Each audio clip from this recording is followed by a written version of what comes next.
Mara sa micro bi wàcce ko tuuti. Bonjour tout le monde, je suis Youssef Maïda, le directeur de la KfW, de la Banque allemande de développement ici au Sénégal. On vient de présenter on appelle la proposition du projet pour la facilité investissement pour l'emploi, une initiative du gouvernement allemand pour soutenir le Sénégal dans la création de bons emplois surtout. Bons emplois, qu'est-ce que c'est? C'est pour nous, ce sont des emplois bien rémunérés, des emplois avec des conditions de travail, avec un système de sécurité sociale, avec sécurité au travail, c'est-à-dire au total des bons emplois, des emplois décents. Et cet appel à un projet prévoit le financement et l'appui aux entreprises sénégalaises, mais aussi aux acteurs du secteur public sénégalais de créer de bons emplois ici dans le secteur privé sénégalais. Et on fait ça à travers une subvention. Il y a la possibilité d'avoir une subvention de 800 000 € jusqu'à 10 millions d'euros par projet pour soutenir la création des emplois dans le secteur privé en général. Et cette année, pour la première fois, il y a une nouveauté. On peut avoir un supplément additionnel au-delà de ces 800 000 jusqu'à 10 millions d'euros. On peut avoir une subvention additionnelle si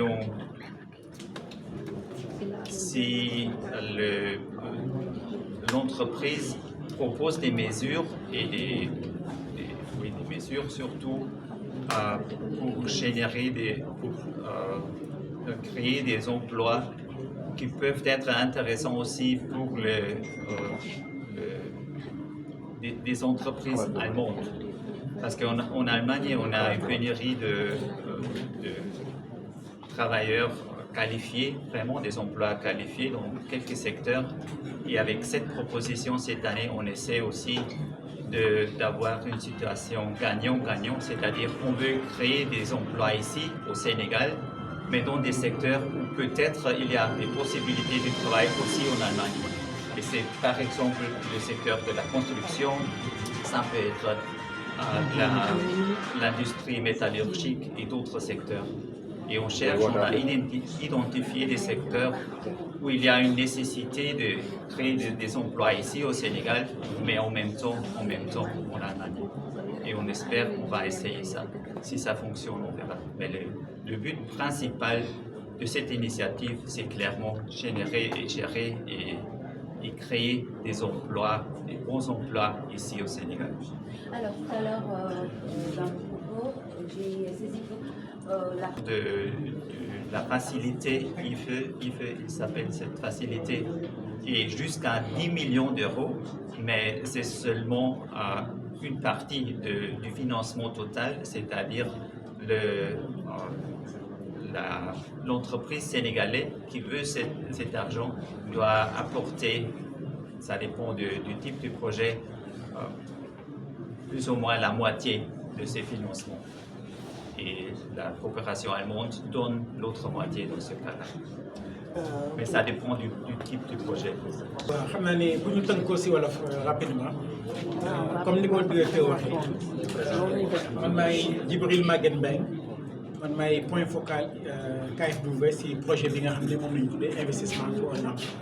dafa nekk projet boo xam ne depuis 2021 nañ ko indi Sénégal bu Sénégal kese parce que mi ngi ci juróom-ñetti pays Sénégal Côte d'Ivoire Ghana ñu ngi Maroc Tunisie Égypte Rwanda ak Éthiopie mais Sénégal 2021 nañu commencé booy xool nag dafa nekk benn projet boo xam ne bu jéggi dayoo lu tax ma naan lu jéggi dayoo mooy yàgg nañoo gis ay fonds d'investissement mais boo gisee fonds d'investissement dafa am ñoo xam ne dañuy indi seen xaalis ñoo ne dama lay lebal wala damay dugg si sa capital am lu ma moom si sa capital si sa entreprise mais projet bi dafa nekk projet boo xam ne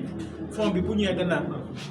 fan nga am problème bi nga xam ne da nga am ay problème de investissement du ma la lebal du ma dugg sa capital du ma la laaj ay garantie mais dama lay may xaalis boo xam ne lenn kese laa la si laaj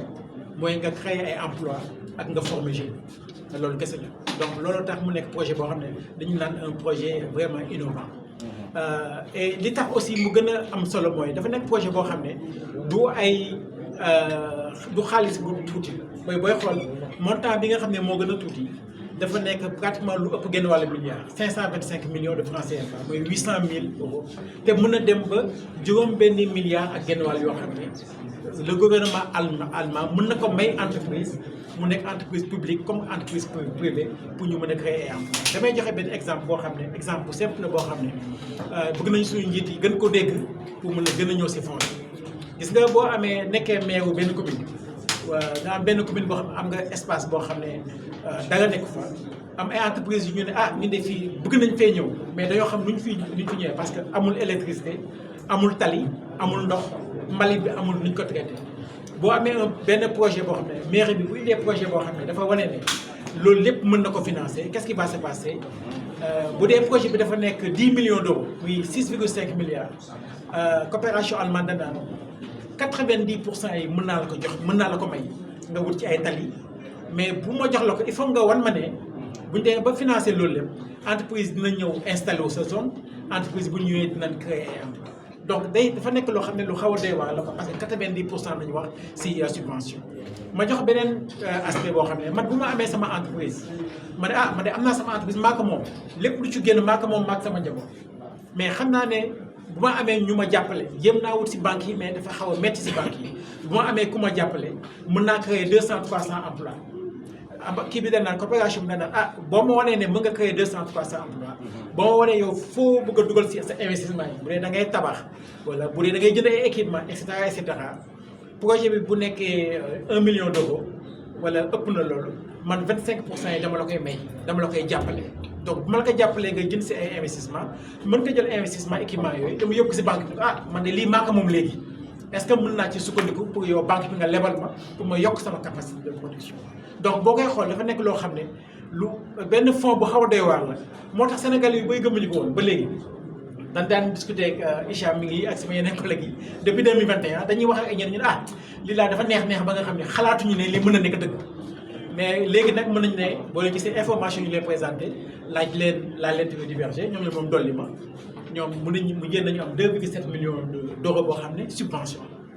boo demee école énergéco bi nekk HLM Solida dafa bëggoon tabax école de formation sur les énergies renouvelables moom terrain bi kese la amoon ñu tabaxal ko équiper ko lu mat plus d'1 million d'euros boo xam ne dañ ko jox jàppale ko may ko nga dem Kaolack énergie nga dem Domitexca dafa nekkoon usine boo xam ne moo doon ancien Sotiba ak yooyu yàgg ngeen dégg Sotiba textile ni mu fi ne mele woon Lagos beeg yooyu ñu toog plus de fukki at yoo xam ne ñaar fukki at yoo xam ne usine bi dafa nërmeelu dee coopération allemande bi ne dama koy soqaliwaat